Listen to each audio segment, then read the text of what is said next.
بسم اللہ الرحمن الرحیم۔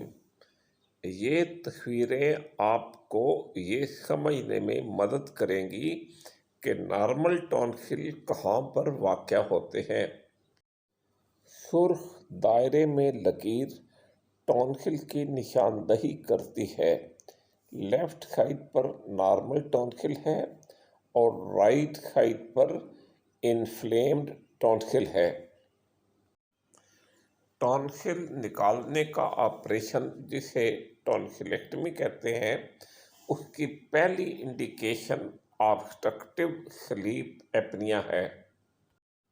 آبسٹرکٹیو سلیپ ایپنیا میں بچہ رات کو خراٹے لیتا ہے، منہ کھول کر سانس لیتا ہے، سانس لیتے وقت آواز آتی ہے، سوتے وقت کھانسی آتی ہے یا سانس رکتی ہے، سوتے وقت بے آرامی ہوتی ہے، رات کو پسینہ آتا ہے، بچہ سوتے ہوئے چلتا ہے، بستر پر پیشاب نکل جاتا ہے۔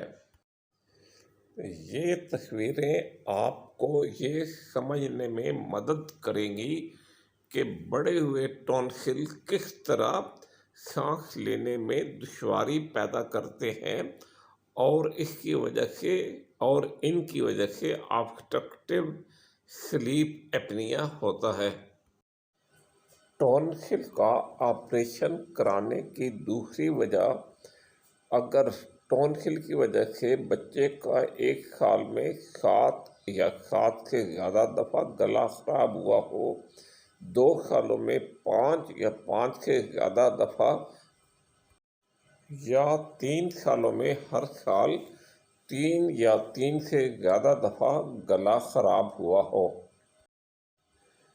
یہ تصویریں آپ کو یہ سمجھنے میں مدد کریں گی کہ جب ٹونسل کی انفیکشن ہو جائے تو اس وقت ٹونسل کی شکل کیسے لگتی ہے۔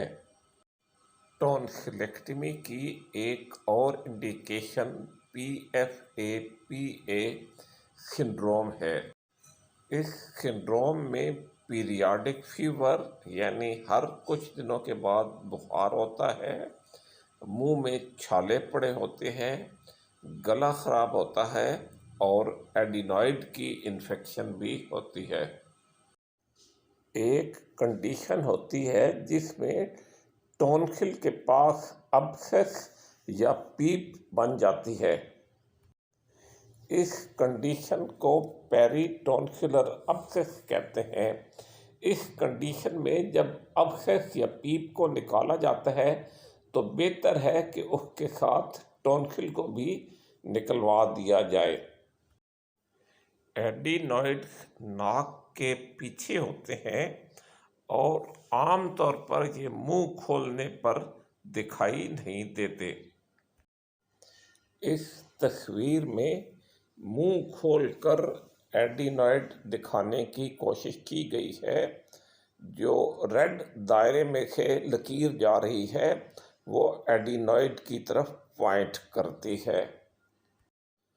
اگر ایڈینوئڈ بہت بڑے ہو جائیں تو یہ ناک کے ذریعے سانس لینے میں رکاوٹ پیدا کرتے ہیں اور یہ ایک انڈیکیشن ہوتی ہے کہ ان کو نکلوا دیا جائے۔ اگر ایڈینوئڈ بڑے ہو جائیں تو چہرے کی ایک خاص قسم کی شکل بن جاتی ہے جس کو ایڈینوئڈ فیشی کہتے ہیں۔ ان بچوں کے سامنے والے دانت لمبے ہوتے ہیں، یہ منہ بند نہیں کر سکتے اور چہرہ نمودرا ہوتا ہے۔ آپ کے چہرے پر مختلف سائنسز ہوتی ہیں جو اس شکل میں دکھائی گئی ہیں۔ اگر ایڈینوئڈ بڑے ہوئے ہوں تو ان سائنسز میں انفیکشن ہو جاتی ہے، اور اگر ان سائنسز میں انفیکشن ہو اور ایڈینوئڈ بھی بڑے ہوئے ہوں تو بہتر ہے کہ ایڈینوئڈ کو نکلوا دیا جائے۔ کان کا وہ حصہ جو کان کے پردے کے اندر ہوتا ہے اسے مڈل ایئر کہتے ہیں۔ اسے یہ جو دائرے کی شکل میں لکیر پوائنٹ آؤٹ کر رہی ہے، اگر ایڈینوائڈ کے بڑا ہونے کی وجہ سے اس مڈل ایئر کی انفیکشن رہتی ہے تو پھر بھی بہتر ہے کہ ایڈینوائڈ کو نکلوا دیا جائے۔ پلیز سبسکرائب کا بٹن دبا کر میرا channel your health Urdu subscribe کریں۔ اگر کوئی سوال ہے تو آپ کومنٹس میں پوچھ سکتے ہیں۔ Thank you.